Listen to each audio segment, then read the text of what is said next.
लाख रुपए तक का दिया जाएगा। क्या आप खुश हो?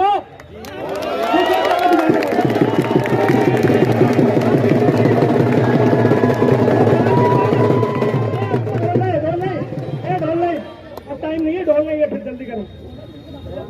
जो बच्ची इंटर पास करेगी, आपकी बहन उसको स्मार्टफोन, जो ग्रेजुएट होगी, जो हमारी बहन उसको इलेक्ट्रॉनिक स्कूटी, किसानों का पूरा कर्जा माफ, न्यूनतम दाम 4500 रुपए धान का, न्यूनतम दाम गन्ने का 400 रुपए, बिजली का बिल आधा, कोरोना काल से जो पीड़ित हैं उनकी मदद, उनके बिजली के बिल जो पेंडिंग है उनको माफ किया जाएगा, और जो बेरोजगार हैं कोरोना काल से जो पीड़ित हो चुके हैं उनकी महीने की भत्ता दिया जाएगा, और सरकारी नौकरियों का उन्होंने एक आंकड़ा दिया है, उस पर वायदा किया है।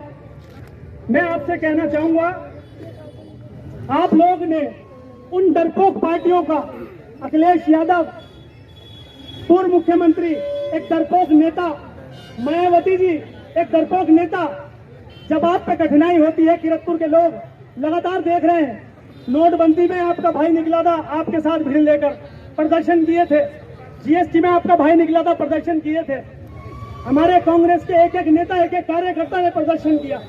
35 साल से सरकार नहीं है, उसके बावजूद आपके बीच में कांग्रेस का पदाधिकारी झंडा लेकर चलता है। हमारे बीच में आर के सिंह जी मौजूद है, मैं भूल गया था, माफी चाहता हूं, उनका स्वागत करते हैं। आप देखिए कि कितना 35 साल से एक एक कार्यकर्ता आपके बीच में आपकी आवाज उठाने पे लगा हुआ है। मैं आप लोगों से गुजारिश करता हूं, अगर आपने आज भी कांग्रेस का दामन नहीं थामा, आपने अपने बीवी और परिवार से नहीं कहा कि कोई कुछ भी कहे, हमें इन डरपोक नेताओं के साथ नहीं खड़ा होना। ये कितना भी कहें हम मुसलमान नेता हैं, ये कितना भी कहें हम दलित नेता हैं, ये कितना भी कहें हम हिंदू नेता हैं, मगर ताकत हमारी हिंदू मुस्लिम सिख ईसाई एकता की, जो कांग्रेस झंडे के नीचे मिलती है। इससे बड़ी ताकत नहीं है जो हिंदुस्तान को एक करता हो। प्रियंका गांधी जी ने सीए एनआरसी में नेकार पहुंची, आप लोगों के ऊपर लाठियां बांधी जा रही थी। ये आपके नेता जिनको आपने बनाया था मुख्यमंत्री, पहले मायावती जी, फिर अखिलेश जी, घर से बाहर नहीं आए, आपके बीच में प्रियंका गांधी जी थी। मैं आप लोगों से निवेदन करता हूं, आप हाथ उठा के वायदा कीजिए, जितने लोग यहाँ मौजूद हैं उन्होंने भी अगर हद कर लिया, मैं कसम खा रहा हूँ, आने वाले 2 साल के बाद नरेंद्र मोदी जी और योगी जी जेल में होंगे। आपके नौजवान जुझारू जिला कांग्रेस कमेटी के अध्यक्ष जो आपको बताया,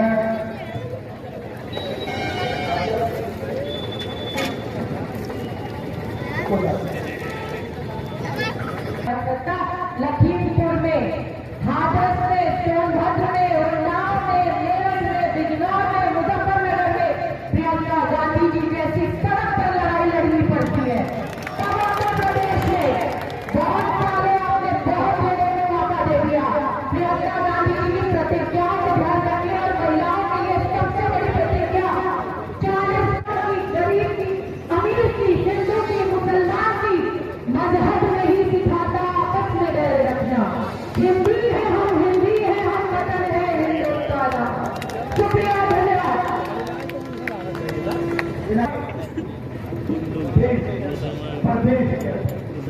सिर्फ नफरत फैलाने का काम,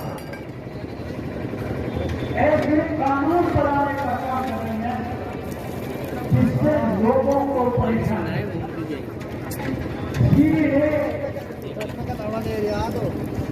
पार्लियामेंट के अंदर पास करनी।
चलो चलो बना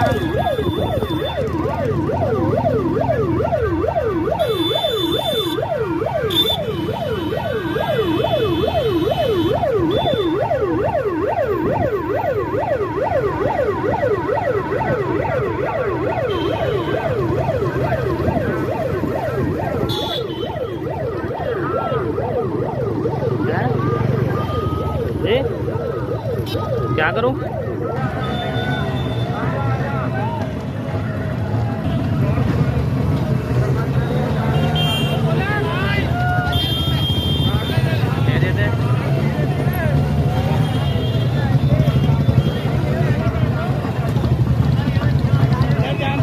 अच्छा दिया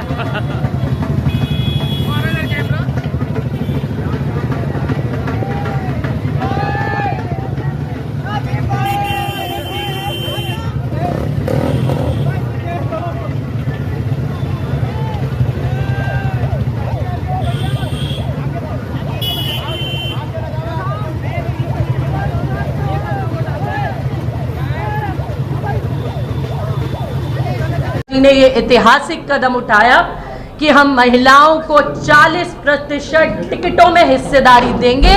महिलाएं सदन में जाएंगी, महिलाओं को सोचकर फैसले लेंगी, उनको सोचकर कानून बदलेंगे, उनकी अपनी हिस्सेदारी होगी इस समाज में फैसले लेने में। अगर एक महिला सशक्त है तो दूसरी महिला को सशक्त कर सकती है, समाज को सशक्त कर सकती है। तो एक बहुत बड़ी ऐतिहासिक घोषणा प्रियंका जी ने की है, ये आपको चुनाव से पहले ही देखने को मिलेगा। दूसरी और अहम कि बच्चियों के लिए जो सुरक्षा का मैंने अभी आपको कहा कि बहुत बड़ी आज अहम, हम आप पत्रकार भाई बैठे हैं, चाहे मैं हूं, चाहे मेरे बगल में है, चाहे कोई भी है, आज सबसे बड़ी चिंता है टकटकी लगाए माँ बैठी रहती है जब लड़की कॉलेज और स्कूल पढ़ने जाती है। जब तक घर नहीं आती कहीं ना कहीं बाप को चिंता रहती है, माँ को, भाई को, परिवार को। जब घर आ जाती है तब जाके उसकी चिंता मुक्त होती है। इसलिए प्रियंका जी ने 12वीं कक्षा में पढ़ने वाली लड़कियों को स्मार्टफोन देने का वायदा किया है, प्रतिज्ञा ली है। उन्होंने कहा है कि मैं बच्चियों को स्मार्टफोन दूंगी और स्कूटी दूंगी।